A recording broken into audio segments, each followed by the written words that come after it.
sur F1 TV une dernière petite séquence concernant le Grand Prix d'Espagne à Barcelone sur un ton plus polémique. C'est-à-dire qu'on a eu quand même de nouveau Michael Schumacher en difficulté et voilà, avec un gros bac à sable, avec une position qu'on doit pouvoir défendre. Laquelle? Parce que l'avis général, selon toi, Ziv, c'est quoi?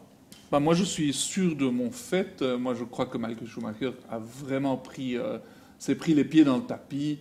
Et il était lamentable sur ce coup parce qu'en plus, il a incriminé Senna alors qu'il a fait une erreur de débutant. Il a traité Senna d'idiot. Mais peut-être qu'il a raison, au fond. Parce que moi, je vais un peu prendre l'avis opposé du tien, Ziv. Parce que tout le monde, sauf les fans de Schumi, hein, il y en a beaucoup, hein, des inconditionnels du Kaiser. Enfin, et là, il faut quand même remarquer qu'effectivement, il a mis un suppositoire à Senna et qu'effectivement, il a freiné au panneau trop tard. Moi, je pense que j'ai une explication.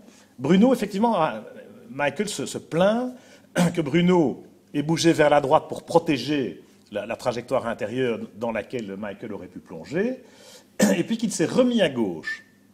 Et moi, je vous dis que, effectivement, quand on est à cet endroit-là à Barcelone, si on voit que le pilote part vers la droite, on tente peut-être le coup de faire l'extérieur, carrément, en freinage. Pour ça, on peut freiner très tard en étant sur l'extérieur.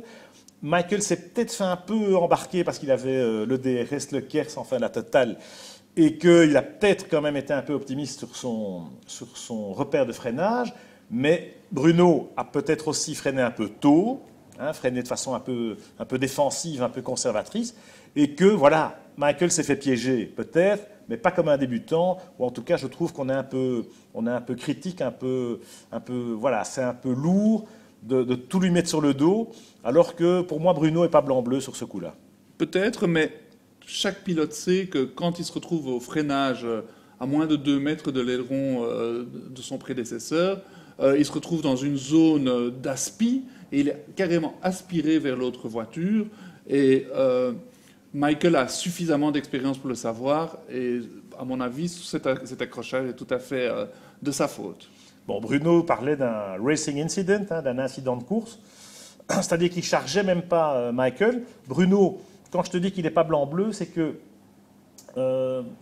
moi je le trouvais vraiment à côté de ses pompes ce week-end, Bruno, en qualification déjà par rapport à Maldonado, et puis en course, bon, il n'était pas assez vite à mon goût.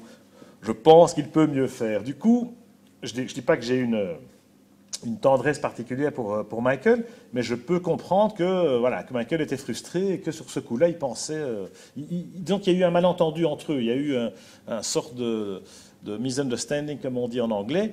Bon, la violence des mots de Michael Schumacher n'était pas nécessaire, en effet, et il est peut-être un peu trop souvent dans des coups comme ceux-là.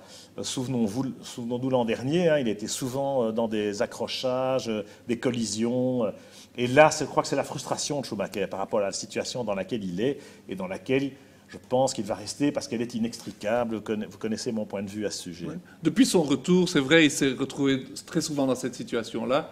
Et puis les commissaires ont jugé comme moi.